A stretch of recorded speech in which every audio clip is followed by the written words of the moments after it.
All right. This is pretty easy. See all this, Floyd? This was written about you, brother. I was waiting for you earlier. I had you walking on water and everything. All right, this is really simple. I had the pleasure, it was on a Thursday. It was Tyson Collado weekend. I don't know if Floyd may remember this, but we were in a hotel, and Floyd was to fight on KO Nation against Emmanuel Augustus on Saturday. We did a press conference on Thursday, and I happened to have the pleasure of being with Team Mayweather. And Floyd was just driving everybody up a wall. He was hell-bent on finding a gym. Remember that? Hell-bent on finding a gym. Damn it, no, he's just driving everybody crazy. And I'm like, Leonard, who's the only one sane in the car, Leonard, does he always act like this? And Leonard's like, yeah, he just doesn't think he gets enough work in. And and then I'm thinking to myself, wait a second here.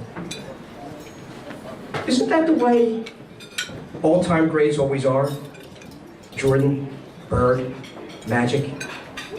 Always had more talent than anybody, but also worked harder than anyone else. And that's what makes this man special. A transcendent talent who I don't think anybody in this room would debate is the best pound-for-pound fighter this last decade. He's a future Hall of Famer, there's no doubt about that. He is retired. I hope you stay retired. Simply for the fact that you left a standard like this, Floyd, really high. High that no one else can reach. Also, I want to stress, because I spoke a little bit before you arrived, about Muhammad Ali.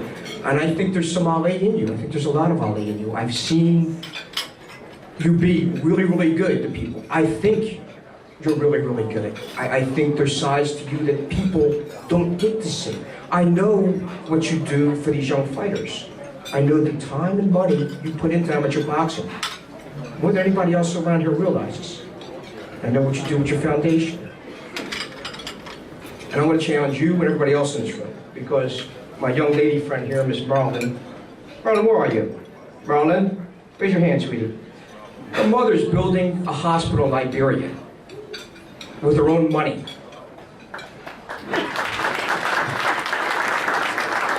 And the point I bring this up is that things that Ali would do transcend even beyond the ring. And Floyd, I see, even during the dinner break, people wanted to see Floyd. They want to be around you. They want to be in this bar. And that's something that you radiate. Don't forget that. You're a great champion.